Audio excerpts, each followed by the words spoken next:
Warahmatullahi wabarakatuh. Selamat sore, salam sejahtera untuk kita semua. Jadi, selamat sore, Bu. Ya, jadi untuk semester ini ada beberapa yang ketemu saya lagi ya. Ketemu di mata kuliah metode penelitian kelas D. Ini kebetulan jumlah pesertanya harusnya ada 17. Ini yang join baru 10 anak. Ya, enggak apa-apa, nanti sambil ditunggu. Kemudian ada beberapa nantinya yang akan saya sampaikan selama 1 semester. Nanti saya akan paparkan. Ini di awal saya mau share terkait aturan perkuliahan dulu ya, sebelum kita masuk ke materi.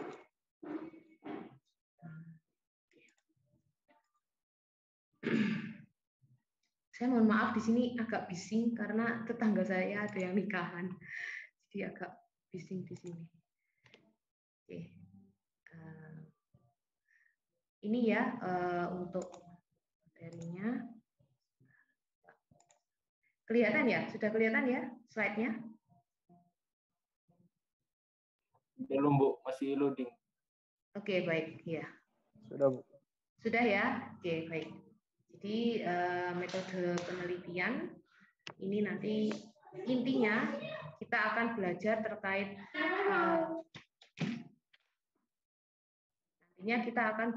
terkait bagaimana caranya, rule-nya kita nantinya sebagai peneliti. Secara garis besarnya seperti itu.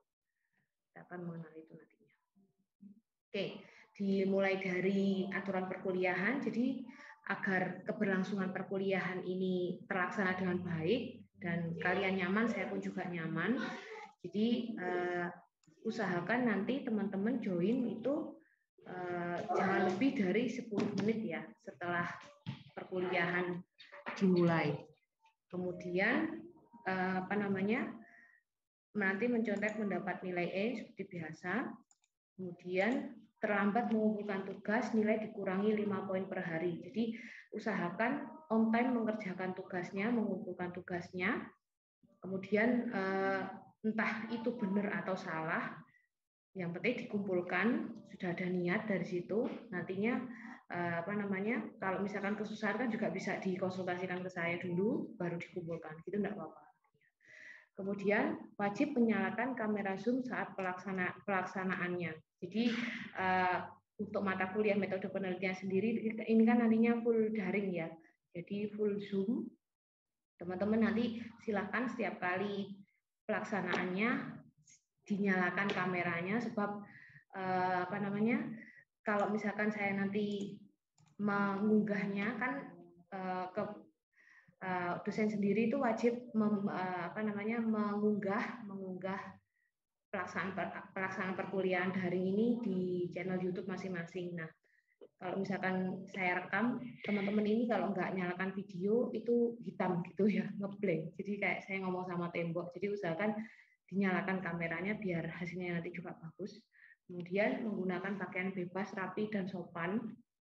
Selanjutnya yang terakhir ini yang paling penting karena nantinya kalau misalkan teman-teman hadir di perkuliahan Zoom berarti itu saya anggap sebagai daftar hadirnya teman-teman ya gitu. Tapi kalau misalkan nantinya saya berhalangan hadir akan dialihkan ke Google Classroom. Nah itu nantinya bisa absen lewat Google Form. Tapi kalau menggunakan Zoom ini berarti absennya di sini nanti yang saya gunakan. Jangan lupa mencantumkan NIM dulu, kemudian di underscore, baru nama kalian. Itu ya teman-teman. Nanti tolong diedit semua ini, karena beberapa tadi ada yang kode-kode gitu, saya juga nggak tahu. SM sekian-sekian, ini namanya nggak jelas. Silakan segera diperbaiki ya, Mas SM atau Mbak SM ini. Mungkin handphonenya baru. Oke, baik. Saya lanjutkan ke kontrak perkuliahan. Materi perkuliahan selama 1 semester. Nah, ini materi perkuliahan yang nantinya akan kalian terima, teman-teman. Oke. Kelihatan ya? Jadi di awal pertemuan pertama ini kita masih membahas terkait kontrak kuliah dan pengenalan metode penelitian sendiri. Jadi nanti saya akan memberikan secara garis besar metode penelitian itu seperti apa, biar nanti teman-teman ada gambarannya. Kemudian nanti di pertemuan kedua itu kita langsung kerjakan kita langsung coba membuat judul penelitiannya. Kemudian saya juga akan menjelaskan terkait tata tulis. Jadi ini nanti di awal ini di pertemuan pertama saya akan memberi gambaran teknik sipil sendiri kan luas. Jadi nanti rule penelitiannya ranahnya kemana saja.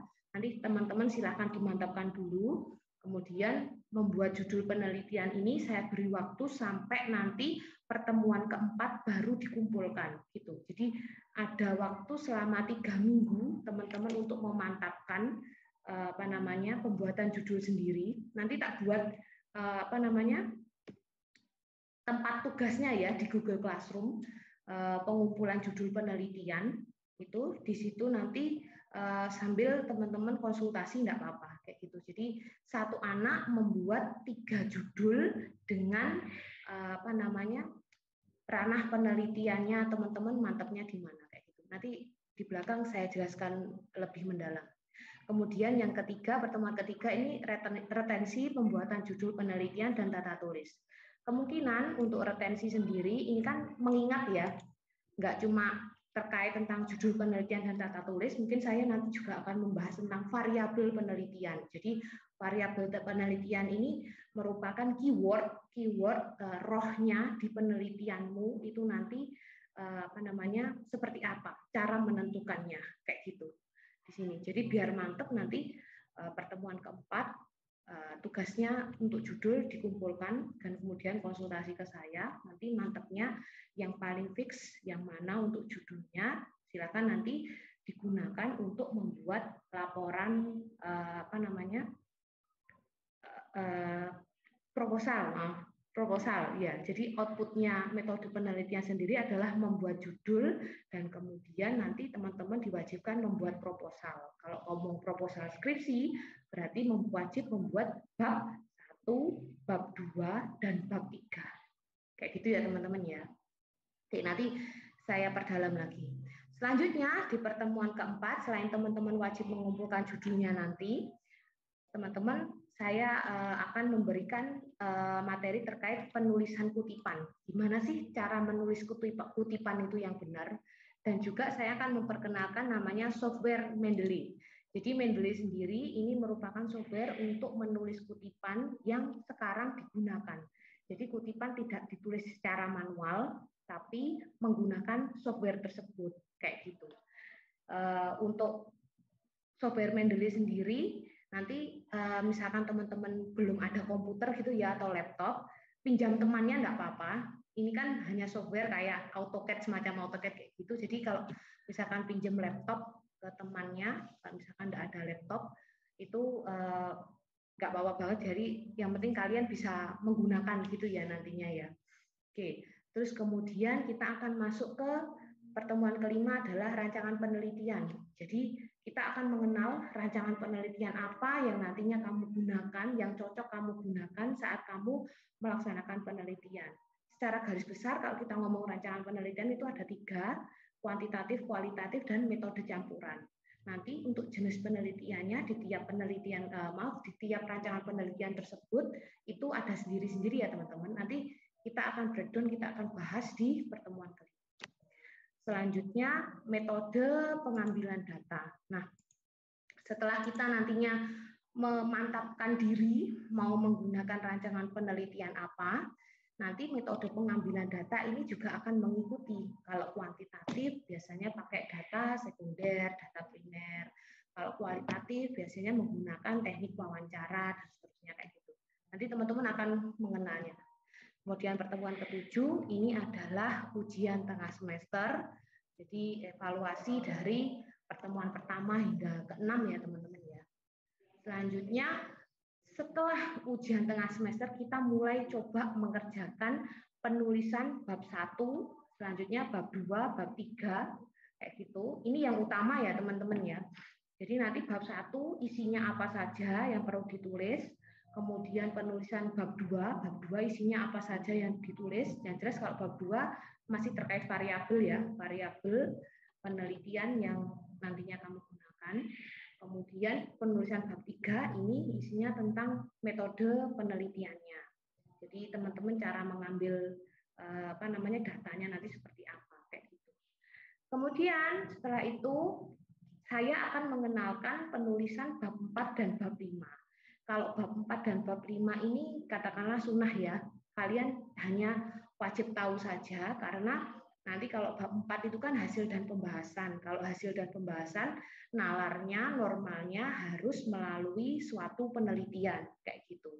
Nah, untuk metode penelitian sendiri ini saya nggak sampai ke penelitiannya karena nanti akan terlalu lama ya, semacam skripsi. Jadi teman-teman nanti saya bebani hanya judul dan pembuatan proposal yang isinya bab 1, 2, 3 saja. Kalau untuk bab 4 dan bab 5 ini nanti saya kenalkan saja isinya seperti apa. Untuk hasil dan pembahasan sendiri itu nantinya akan berkaitan dengan setelah kamu penelitian, kamu nanti ngolahnya seperti apa yang dikaitkan dengan statistiknya. Jadi metode penelitian ini sangat erat hubungannya dengan statistik dan probabilitas yang dulu kalian sudah ambil mata kuliahnya kalau nggak salah di semester 2 ya, kayak gitu. Terus kemudian dan bab 5 itu merupakan kesimpulan. Nanti kita akan bahas di pertemuan ke-14. Nah, untuk materi di pertemuan ke-15 ini evaluasi materi untuk persiapan UAS. Jadi nantinya saya ingin mengetahui teman-teman sudah seberapa pahamnya di di materi yang sudah saya berikan itu pahamnya sampai mana. Kemudian yang terakhir adalah di pertemuan ke-16 ini adalah UAS. Ini untuk jabaran dari semester perkuliahan di semester ini gitu ya teman-teman ya. Oke, saya lanjutkan. Saya ingin memberi motivasi ke kalian. Jadi sukses itu seperti gunung es. Jadi sukses itu kelihatannya segini ya, tapi effortnya, usahanya lebih besar daripada kelihatannya. Gitu. Jadi usahakan teman-teman untuk semester ini kan agak banyak ya. Mungkin metode penelitian sendiri kalian males-malesan kayak gitu. Karena kenapa? Memang susahnya itu metode penelitian itu banyak baca. Jadi kalau memang teman-teman yang nggak suka baca, sukanya nge-game, mainan HP aja, itu pasti bakal males, ngantuk, mesti jelas. Karena agak gambling juga ya, namanya perkuliahan secara daring, online, itu saya juga ingin coba-coba nantinya ke kalian. Jadi untuk judul, coba nanti pertemuan ke-4 itu wajib semuanya sudah mengumpulkan. Jadi nanti biar kalian yang aktif, kalian yang tanya jawab ke saya. Saya soalnya sampai sekarang itu masih bingung gimana caranya membuat kelas itu jadi interaktif ya. Kalau ketemu langsung kan enak ya. Oh ini gini di kelas. Tapi kalau misalkan daring kayak gini, lebih sering itu saya yang banyak ngomong, bukan mahasiswanya. Padahal kalau ranahnya ke kalian ya, kalian ini kan levelnya kalau dari level pendidikan sudah level 7, kayak gitu. Sudah level sarjana, sudah tinggi, level 7. Jadi harusnya kalian yang banyak memberikan ya kayak materi di dalam kelas kayak gitu. Kalian yang jadi point of view-nya, bukan kok dosennya. Jadi dosennya itu harusnya cuma memberi penguatan saja. Oh ini kayak gini, harusnya seperti ini, jadi penengah kayak gitu. Jadi nanti usahakan semua tugasnya harus tepat waktu agar kelasnya juga lebih hidup kayak gitu. Ya kayak gini. Jadi perlu adanya kegigihan, kegagalan, pengorbanan, kekecewaan, terus kemudian disiplin, kerja keras. Nah, nantinya adanya dedikasi biar bisa goal kerjaan kalian itu. Kan toh juga outputnya juga memudahkan kalian ya, teman-teman. Metode penelitian sendiri kalau kalian sudah ada judul, sudah ada proposal, semester 7 sudah ada kesempatan untuk mengambil seminar hasil kan ya, tinggal menemui dosen yang bersangkutan, kemudian kalian konsultasi judul kalian tersebut dan proposal. Kalau misalkan sudah disetujui kan enak, nanti tinggal melanjutkan untuk seminar proposal kan ya, kayak gitu. Jadi nggak lama-lama, tapi teman-teman sudah mantep nantinya di situ. Tapi kalau misalkan belum sesuai dengan keinginan dosen kalian, ya jangan berkecil hati. Tapi ini merupakan tantangan juga buat kalian. Buat judul yang lain, buat topik yang lain, dengan catatan kalian sudah punya bekal. Oh, saya dulu sudah belajar cara menentukan variabel bagaimana, cara membuat judul bagaimana, cara membuat bab 1 2 3 bagaimana. Jadi saya rasa kalau saya ngambil seminar proposal di semester 7 bisa selesai dalam 1 semester kan. Nilai plusnya di situ. Kalau kalian sudah pernah merasakan menyusun yang namanya proposal, kayak gitu. Saya harapkan seperti itu ya teman-teman ya. Jadi kalau diterima alhamdulillah, kalau belum jangan berkecil hati. Tetap usaha, kerja keras gitu ya teman-teman ya. Oke. Nah, ini ranah penelitian di bidang teknik sipil. Teknik sipil tuh nggak cuma teknik sipil gitu ya, tapi luas bahasanya. Nah, ini ada beberapa, ada enam ilmunya. Jadi kalau untuk di Unitri sendiri itu semuanya ini enggak, cuma ada beberapa aja. Jadi untuk geoteknik, kalau kita ngomong geoteknik ini all about tanah. Jadi kesemuanya tentang tanah.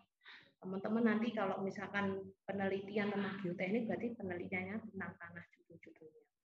Entah itu eksperimen terkait misalkan pasir ketemu dengan lumpur, gimana caranya biar bisa digunakan sebagai material bangunan, kayak gitu. Boleh, tidak apa-apa seperti itu.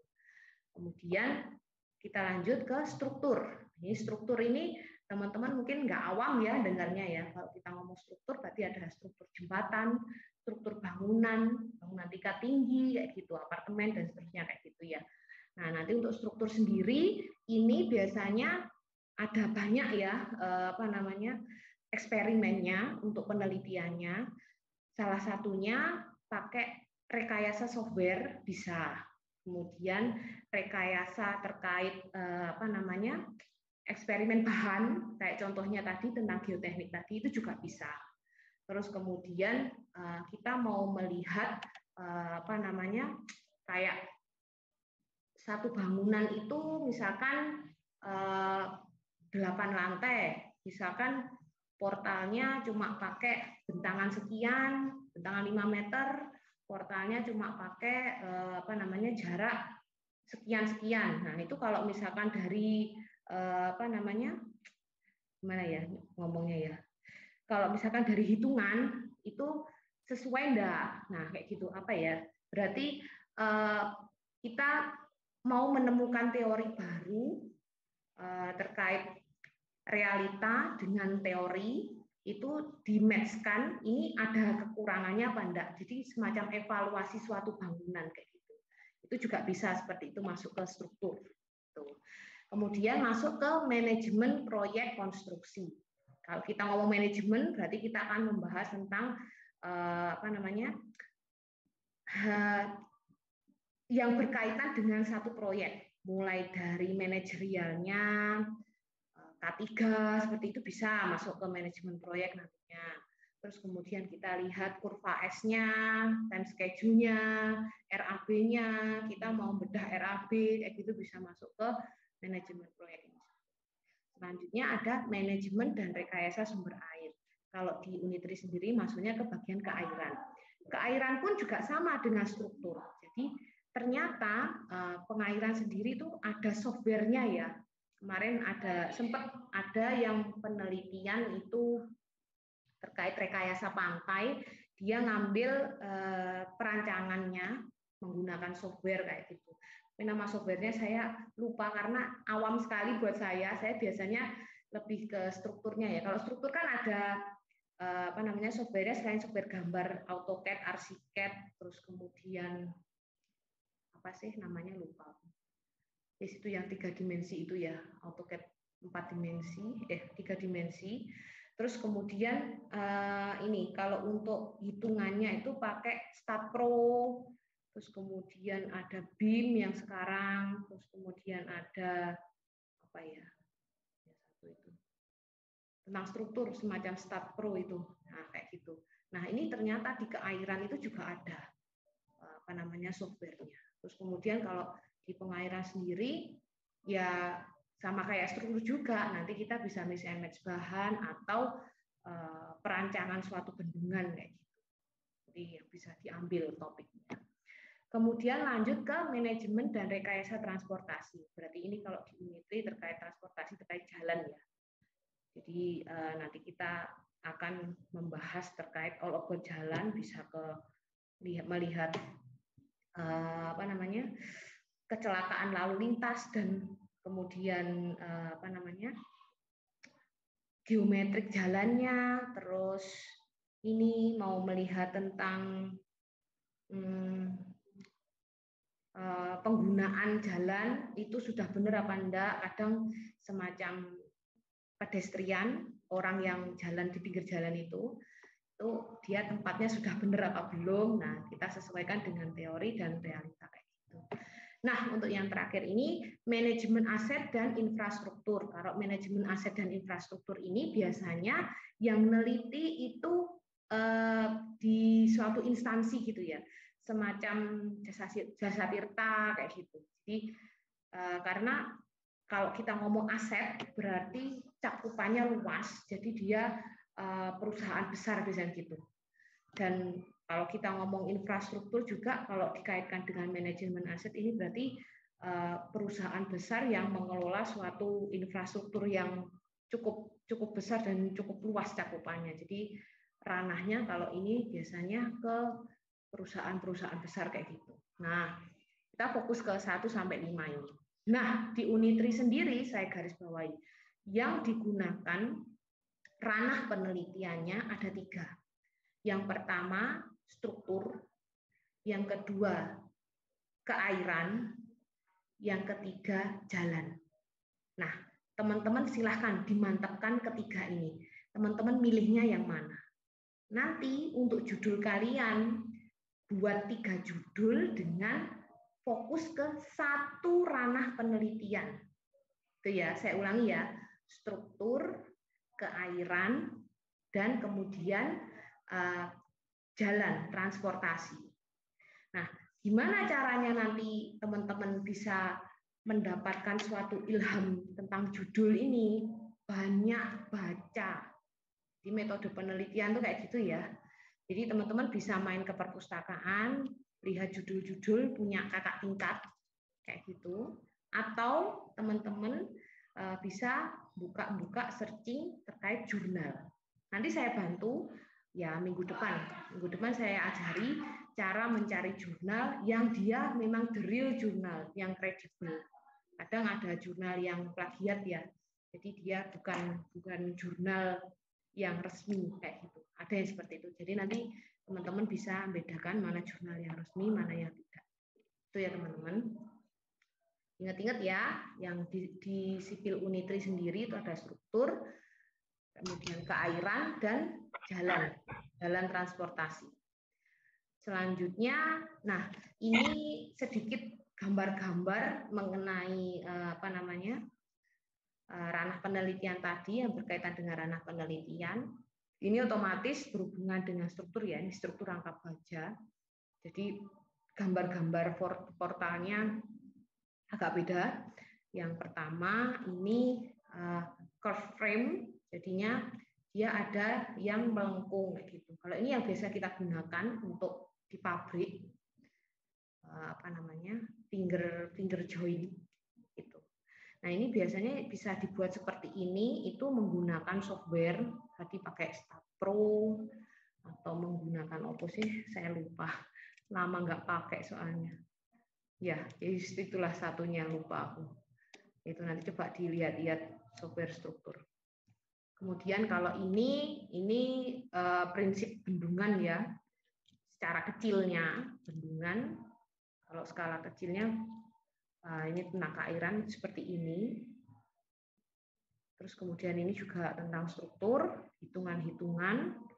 Pasti nanti kalau kita ngomong struktur akan muncul hitungan yang sesuai dengan software. Jadi kalau perancangan software itu jangan dipikir hanya kita membuat di software gitu aja ya, enggak. Tapi nanti harus dikaitkan dengan hitungannya juga. Oh, ternyata software ini hitungannya dapatnya segini itu benar. Kalau sesuai teori kayak gitu. Normalnya nanti di laporan skripsinya kayak gitu. Ada yang di softwarenya, ada di hitungan teorinya kayak gitu. Nah, kita masuk ke kegunaan proposal penelitian. Jadi proposal penelitian sendiri itu ternyata ada gunanya. Utamanya ada 3 ini. Yang pertama, memberi arah bagi peneliti berkaitan dengan pelaksanaan penelitian. Jadi intinya di dalam suatu proposal penelitian itu ada rule-nya kan, ada tahapannya. Kalau kita mau proposal itu kan bab 1, bab 2, bab 3. Mengingat sendiri isi bab 1 secara garis besar kan ada latar belakang masalah, kemudian ada tujuan, rumusan masalah, kemudian ada tujuan dan ada manfaat. Secara garis besar kan itu. Terus kemudian yang bab 2 itu yang kajian teori, nantinya yang berkaitan dengan variabel yang kalian gunakan. Dan yang ketiga adalah metode penelitiannya. Jadi langkah-langkahmu dalam mengambil suatu data nanti seperti apa. Nanti akan terstruktur di situ. Jadi dia memberi arah bagi peneliti nanti pelaksanaannya seperti apa untuk mengambil data gitu. Makanya proposal penelitian ini merupakan tolok ukur awal yang wajib dimantapkan oleh semua peneliti. Karena kalau untuk proposalnya di awal aja nggak mantep ya, pasti nanti kalau ujian selanjutnya, seminar hasil dan otomatis ujian skripsi ditanya itu pasti bingung. Rancangan penelitianmu apa? Jenis penelitianmu apa? Di situ aja pasti bingung kayak gitu.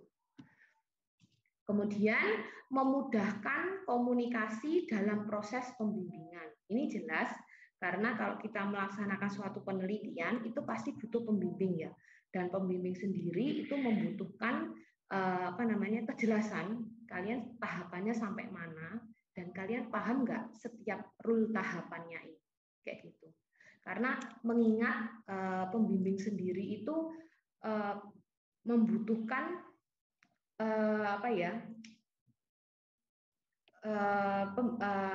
mahasiswa yang diajak ngomong itu paham. Jadi kayak gini, kalau saya bimbing, terus kemudian ujian, tapi mahasiswa bimbingan saya nggak paham, kan saya malu ya sama pengujinya kayak gitu. Jadi diharapkan saat pembimbingan ini dimantapkan banget agar nanti saat ujian itu pembimbing juga nggak malu kayak gitu. Oh ini berarti benar-benar membimbing, soalnya anaknya memang benar-benar benar. Dan juga intinya amanahnya pembimbing ini loh. Kan nanti teman-teman ini kerja toh. Kerja terus kemudian misalkan judulmu itu masih berkaitan dengan jalan dan kamu bekerja di bidang jalan. Disuruh ngitung LHR aja, ngulangi ngitung LHR, kalian nggak paham yang ngambil jalan itu. Ya susah ya. Jadi jangan sampai seperti itu. Dan yang jelek bukan namanya kita saja, tapi nama universitas kan juga dibawa. Kayak gitu. Jadi saya harapkan yang amanah jika kalian mengambil suatu mata kuliah dan juga melaksanakan satu penelitian. Jadi kalian harus lebih usaha kayak gitu.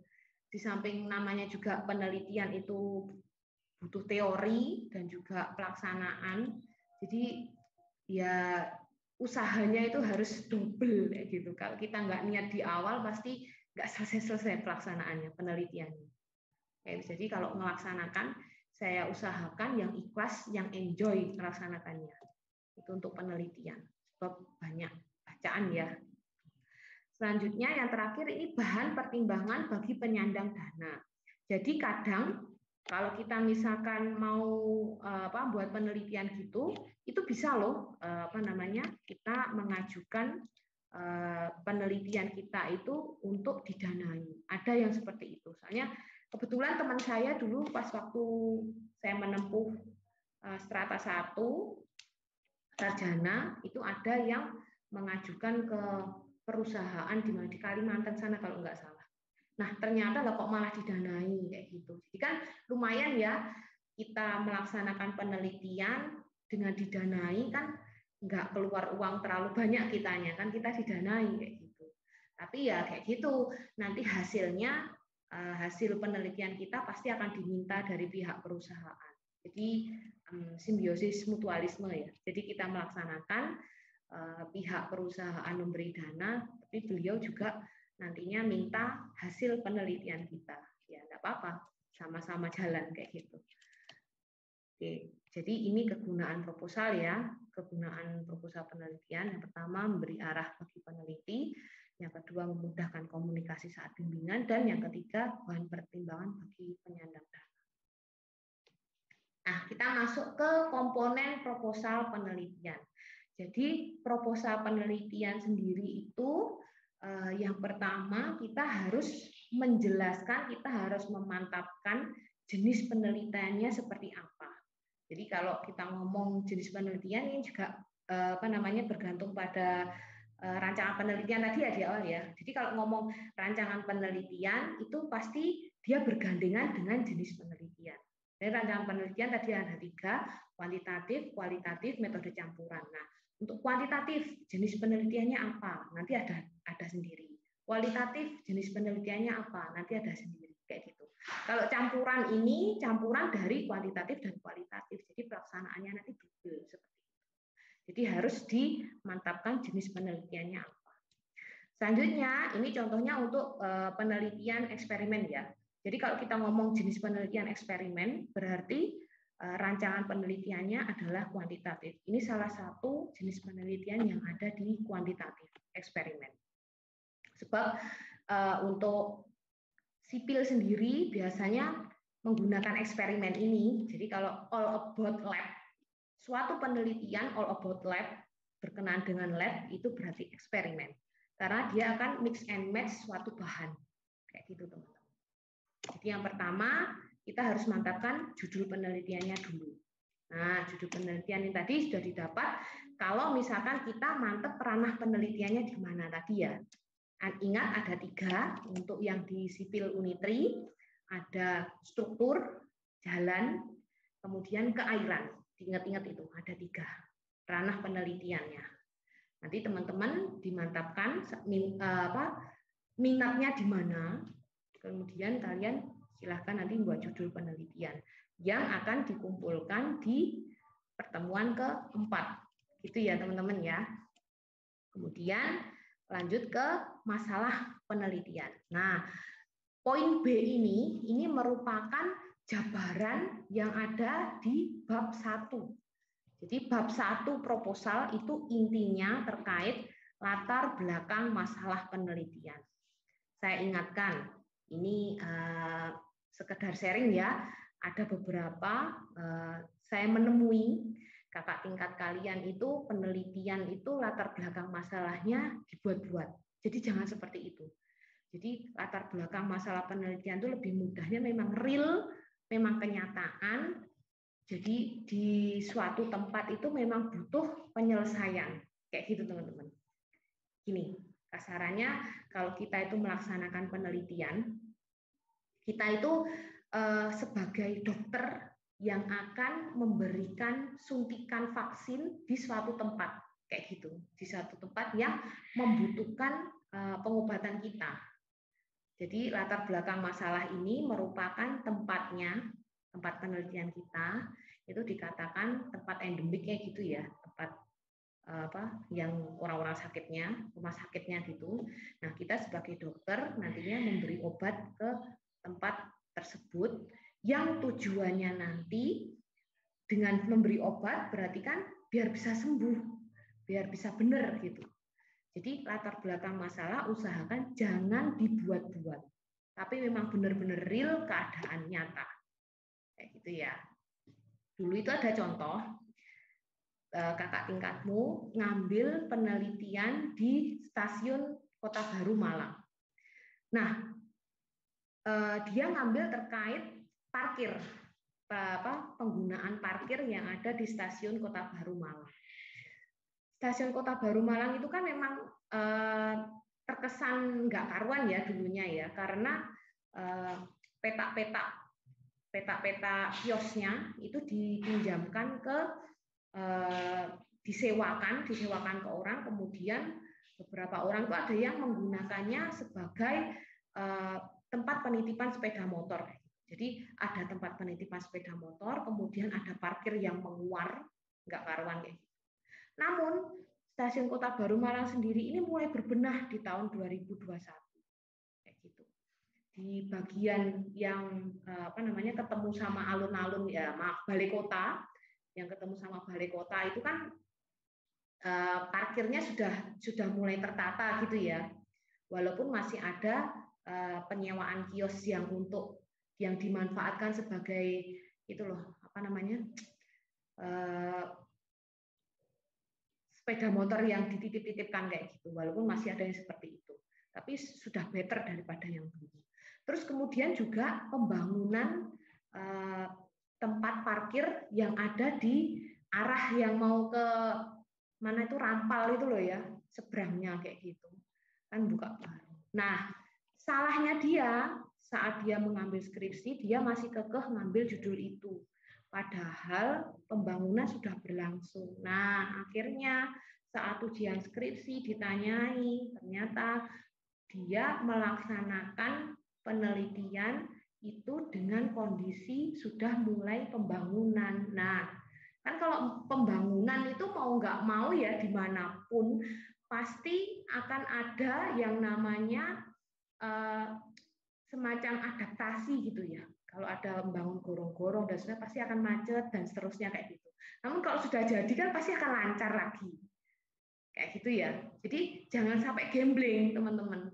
Saat kalian ngambil penelitian itu masih proses yang kelihatannya riweh nggak karuan, itu kalian anggap suatu masalah. Enggak kayak gitu. Jadi masalahnya itu memang benar-benar ada. Memang benar-benar ada dan belum ada solusi. Itu maksud saya. Jadi bukan kok saat pembangunan terus kalian ngomong, oh ini masalah. Enggak kayak gitu ya teman-teman ya. Kayak gitu. Jadi usahakan jangan membuat-buat suatu masalah saat kalian membuat proposal penelitian. Selanjutnya setelah pembuatan latar belakang masalah selesai, kita membuat rumusan masalah. Kemudian nantinya ada tujuan, ada hipotesis penelitian, dan pentingnya suatu penelitian. Kadang untuk hipotesis dan pentingnya penelitian ini bisa diganti dengan manfaat satu penelitian. Jadi manfaat yang bisa dirasakan bagi peneliti, kemudian bagi tempat penelitian, dan bagi universitas yang kalian naungi sekarang di Unitri sendiri.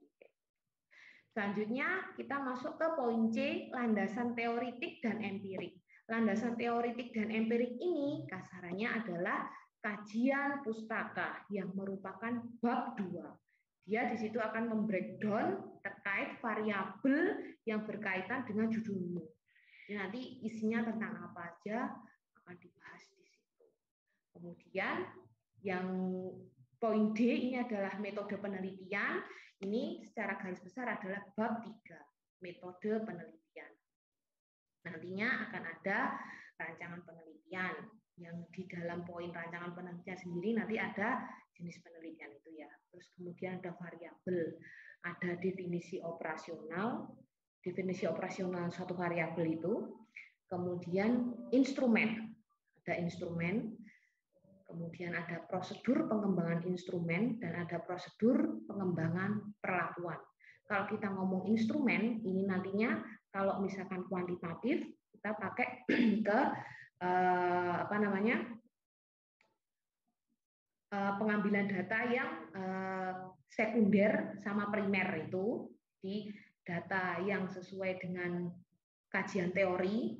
Secara teoritik, kalau kita ngomong teoritik berarti terkait buku itu materi bukan materi kayak hitungan seperti itu, teori-teori yang di buku.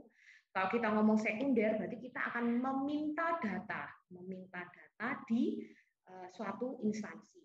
Itu nanti kalau yang ranahnya kuantitatif. Nah, pengembangan instrumen ini sendiri ini biasanya saat kita melakukan suatu penelitian itu kita butuh namanya ini kayak semacam rule-nya, tahapannya, pertanyaannya kayak gitu. Kita mau nanya ke orang ataukah ke ke orang. Kalau pengembangan instrumen itu ke orang. Jadi misalkan variabel tentang ini perilaku pengemudi, misalkan seperti itu. Variabel perilaku pengemudi. Nah, perilaku pengemudi ini nanti kita kan akan membuat pertanyaan-pertanyaan ya terkait topiknya apa aja yang bisa ditanyakan tentang perilaku pengemudi. Kayak gitu. Jadi nanti kalau kita ngomong instrumen itu ke orang karena yang ditanyai kan ada wawancaranya kayak gitu ya. Yang terkait data itu berarti nanti masuknya ke data sekunder kayak gitu. Nah, kalau kita ngomong pengembangan perlakuan, nah kalau perlakuan ini berarti ke benda mati. Jadi nanti kalau misalkan kayak saya mau melihat kayak di praktek tanah itu ya, mau melihat kadar air suatu tanah, tahapan apa saja yang perlu dilakukan, seperti menggunakan oven, sebelum itu ya menimbang di awal dulu, terus kemudian dapatnya berapa, terus kemudian ditimbang di oven. Terus dimasukkan ke oven, kemudian setelah itu ditimbang. Butuh berapa hari, perlakuannya kan seperti itu terus sampai nanti kadar airnya hilang. Kan normalnya kayak gitu. Itu namanya prosedur pengembangan perlakuan. Jadi kalau instrumen itu ke orang, kalau perlakuan itu ke benda mati kayak gitu. Terus kemudian subjek penelitian. Nah, subjek penelitian tadi ya yang berkaitan terkait dengan instrumen sama perlakuan ya ke orang atau ke benda mati. Terus kemudian nanti kayak misalkan kita mau melaksanakan LHR, nanti diperjelas di situ menggunakan surveyornya berapa kayak gitu dijelaskan. Terus kemudian nanti butuhnya itu surveyor diletakkan di jam-jam keberapa kayak gitu. Kemudian yang terakhir adalah teknik analisis data. Nah, analisis data ini berkaitan dengan statistik dan probabilitas, di mana nanti di situ kan sudah diajari ya dulu statistik. Kalau misalkan kita pelaksanaannya tentang kuantitatif, yaitu kuantitatif deskriptif, biasanya menggambarkan suatu data, jenis penelitian deskriptif, itu biasanya kan menggambarkan suatu data. Nah, datanya nanti ingin digambarkan menggunakan apa? Menggunakan tabel kah, diagram chart kah, diagram pie kah, atau diagram pakai diagram batang kayak gitu. Terus kemudian perlu enggak suatu penelitian ini pakai sampai uji F, uji T kayak gitu. Jadi nanti sambil dicek ya mata kuliahnya yang dulu statistik probabilitas itu cara analisis datanya seperti apa. Itu nanti akan digunakan di bab 3. Sebelum nanti turun ke lapangan ngambil data. Jadi bab 3 itu metode penelitian itu rule-nya kita sebelum kita ngambil data. Kasarannya kayak gitu. Mantapnya gitu. Nah, setelah itu ada daftar pustaka atau rujukan yang ini wajib ditulis teman-teman. Teman-teman nulis kutipan apa saja mulai dari bab 1 sampai bab 3 nanti ditulis di daftar pustaka atau rujukan. Nah, caranya nanti disinkronisasi dengan software Mendeley tersebut. Jadi lebih enak gitu ya teman-teman nanti caranya menggunakan. Jadi mulai awal sampai akhir nanti bisa terintegrasi dengan software tersebut. Kemudian yang terakhir ada lampiran-lampiran. Nah, ini kalau misalkan ada lampiran seperti instrumen tadi, boleh dimasukkan di lampiran ini. Kalau misalkan kalau kita ngomong lampiran skripsi, berarti ada foto saat kita pelaksanaan pengambilan data, kayak gitu itu dimasukkan ke lampiran ini. Cek plagiasi juga, mengingat kalau misalkan kita mau ujian proposal itu wajib cek plagiasi dulu. Jadi kalau di Unitri sendiri sebelum ujian proposal wajib cek plagiasi dan sebelum ujian skripsi wajib cek plagiasi. Diingat-ingat itu ya teman-teman ya. Itu tadi Bapak KPS memberitahu bahwasanya bimbingannya suruh suruh mengingatkan lagi bahwasanya rule-nya seperti itu sebelum ujian proposal dan saat akan ujian skripsi wajib cek plagiasi ke semuanya. Nah, ini terkait komponen proposal. Jadi isinya proposal di bab 1, 2, 3. Seperti ini, teman-teman. Oke. Nah, sebelum masuk ke tugas, saya tanya, ada yang ingin tanya dulu terkait ini proposal? Setelah saya menjelaskan panjang kali lebar kali tinggi. Silakan. Saya beri kesempatan.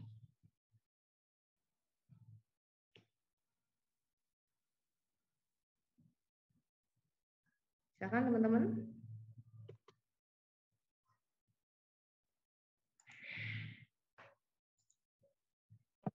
Bu, saya mau bertanya, Bu. Oke, silakan. Bu, contohnya saya kan penelitiannya seandainya saya mengambil jurusan keairan, Bu. Oh ya, lebih ke pengairan ya, Mus. Ya, silakan. Jadi saya membuat judul 3 ya, Bu. Ya. 3, lalu apakah ini nanti kita buat untuk bisa dipakai untuk penelitian nanti atau untuk sementara ini aja? Gini ya, saya langsung jawab ya. Jadi, jadi kalau untuk metode penelitian, ini tugasnya, niatnya itu outputnya bisa langsung kalian gunakan untuk kalian setorkan ke pembimbingmu saat nantinya kamu memproses seminar hasil dan kompre ya.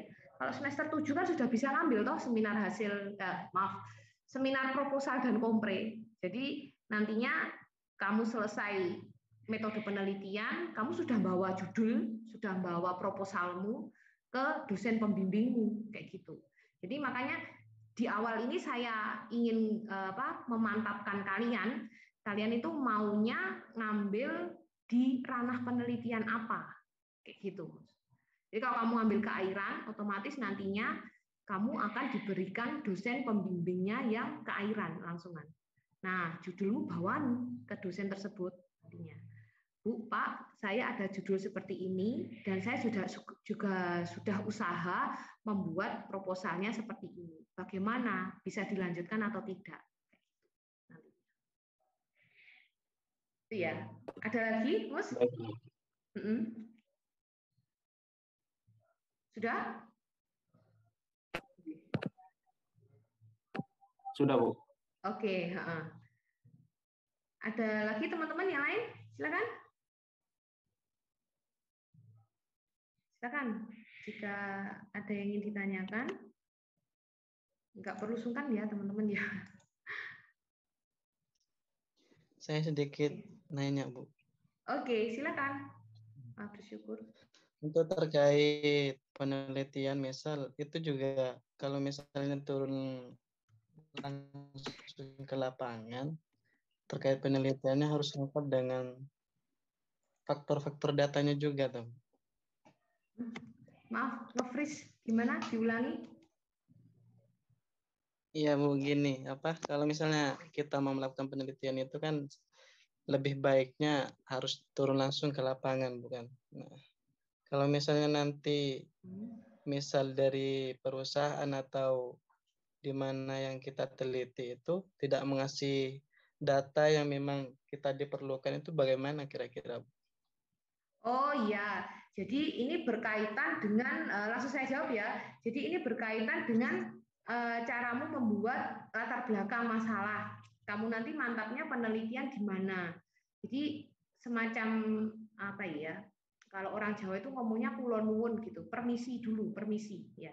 Permisi di satu tempat tersebut, oh saya mau ngambil penelitian di sini nantinya.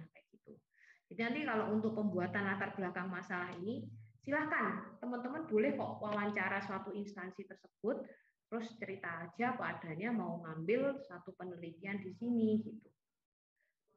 Tapi kalau untuk pembuatan latar belakang masalah sih belum sampai pengambilan data ya teman-teman ya. Jadi jangan disamakan sebab ada kakak tingkat kalian itu yang masih di awal pembuatan latar belakang masalah itu sudah langsung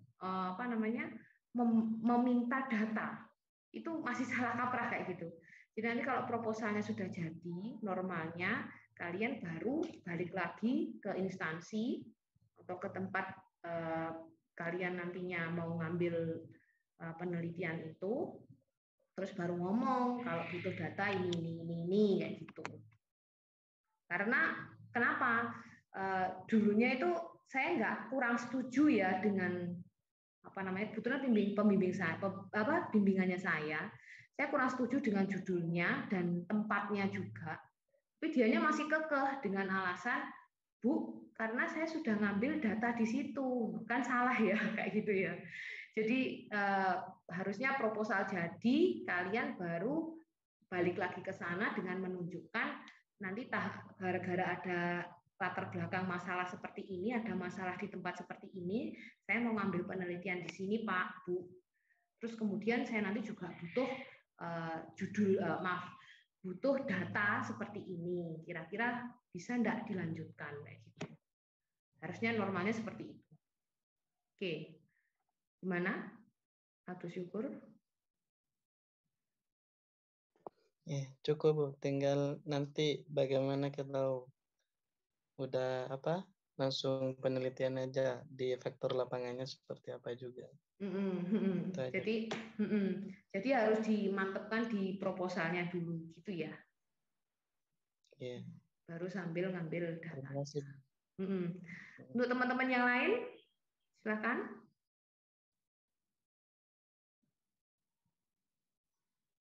Melani mungkin? Nggak ada, Bu. Cukup, Bu. Cukup? Oke. Jadi saya ingatkan lagi, ini kan masih di awal ya, jadi nggak terlalu sampai detail dulu, nanti kita lanjutkan di pertemuan selanjutnya. Ini ada tugas, biasanya sih kalau masuk secara tatap muka, biasanya saya minta teman-teman untuk berkelompok, terus kemudian buat kelompok belajar, karena kalau kayak gitu kan lebih enak ya, kita komunikasinya sama teman-teman juga.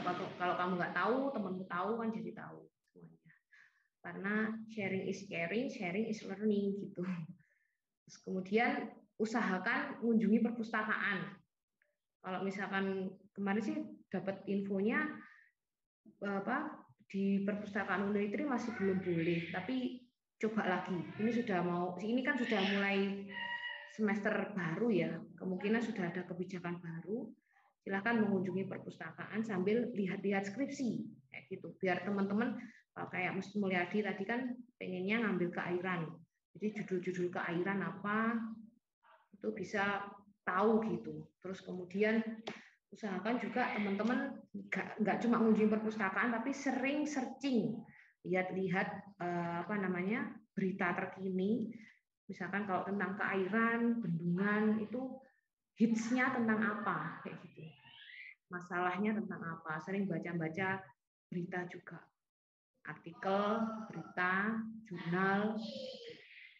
Kemudian silakan persiapkan materi pertemuan selanjutnya. Jadi materi pertemuan selanjutnya kita kan akan tentang judul ya. Jadi usahakan selama 1 minggu ini mainlah ke perpustakaan. Kira-kira ada gambaran judul kayak gitu, nanti kalau misalkan dapat materi tentang pembuatan judul ya, kalian sudah ada gambaran, oh saya nanti mau membuat judul seperti ini kayak gitu. Jadi sesuai variabelnya kayak apa, jadi tinggal menguatkan gitu maksudnya. Jadi lebih baik kan kita prepare, karena kalau nggak prepare keteter ya. Jadi menyiapkan dulu judul-judulnya, terus kemudian nanti di-compare dengan materi, biar nyambung, lebih enak seperti itu. Itu kalau dari saya.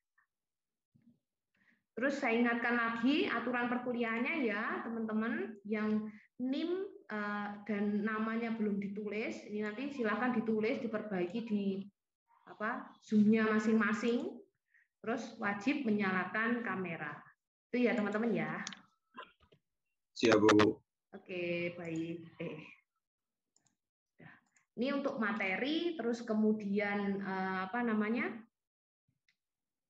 materi 1 semester tadi yang materi barusan di PowerPoint dan materi 1 semester saya unggah di Google Classroom.